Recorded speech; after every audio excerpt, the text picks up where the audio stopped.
Hi, welcome to my channel. I'm Kevin, and this is my Kent Bayside Cruiser turned into a gas bike.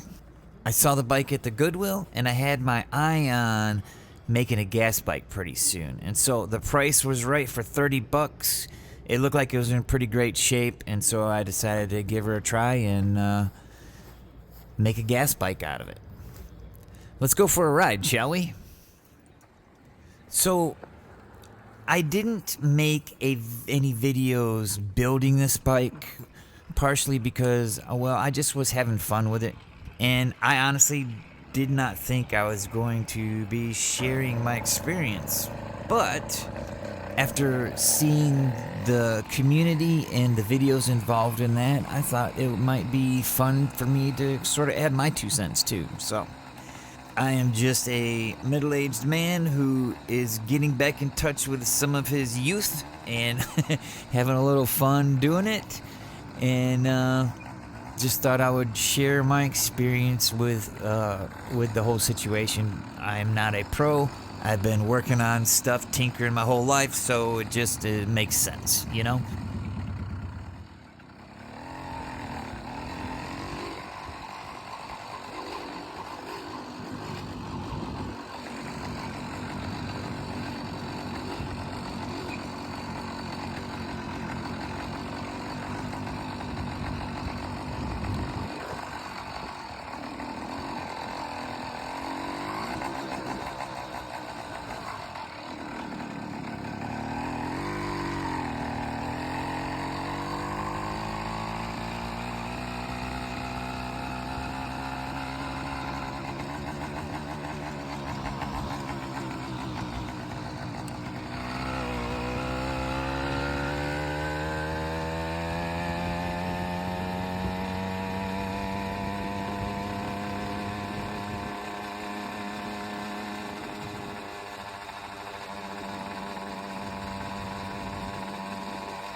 So we'll start by going over the bike, and we can start with the absolute first problem I had, which was I had just finished the bike up, and I was working on the chain alignment and all that, and I went and got some gas, and I was riding around, and the chain busted. Like, I think there was just too much tension with it not being aligned just right, and it seemed like it was going fine anyway. The chain broke and it busted several spokes in the back wheel and warped it really bad. So that was the very first thing I had to do, was change that out. But luckily, I had a smaller 24-inch mountain bike sitting off to the side, and so I basically just used that back wheel at that point. And it's been going great. I've been using that back wheel, that 24-inch wheel, pretty much since the get-go, since I started with it. And since I'm a bigger guy, having the smaller diameter wheel really has helped going up hills and stuff like that, but obviously it'll wind out a lot faster, so I don't go very fast anyway.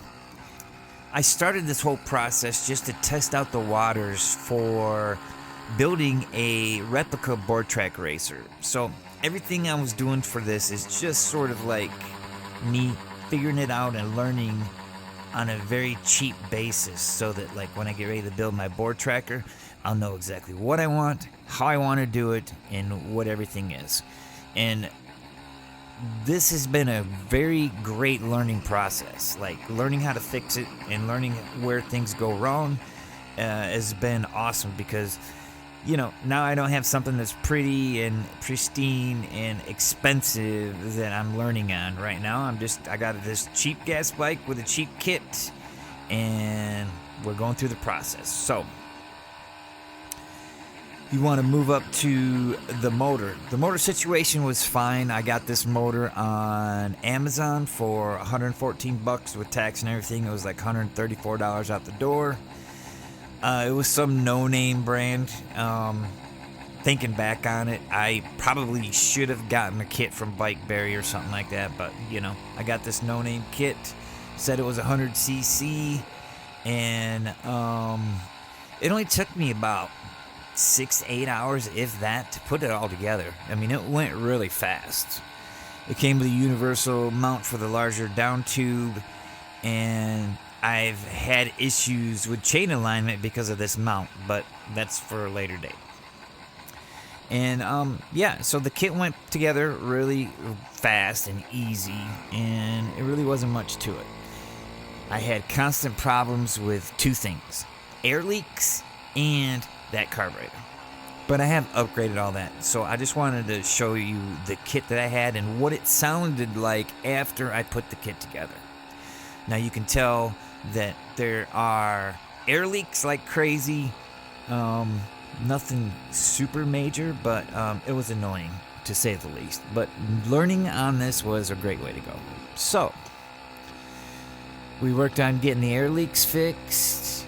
I had to replace the crank seal bushings, and making sure that carburetor sealed right was pretty much a constant battle while I still had all that stuff on there.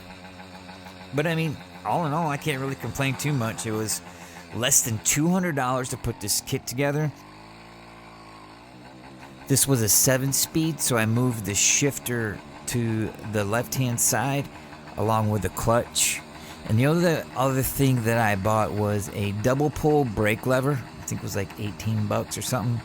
That way I could have both front and rear brakes help me stop with the one pull, and just adjusted the, tension accordingly how I liked it.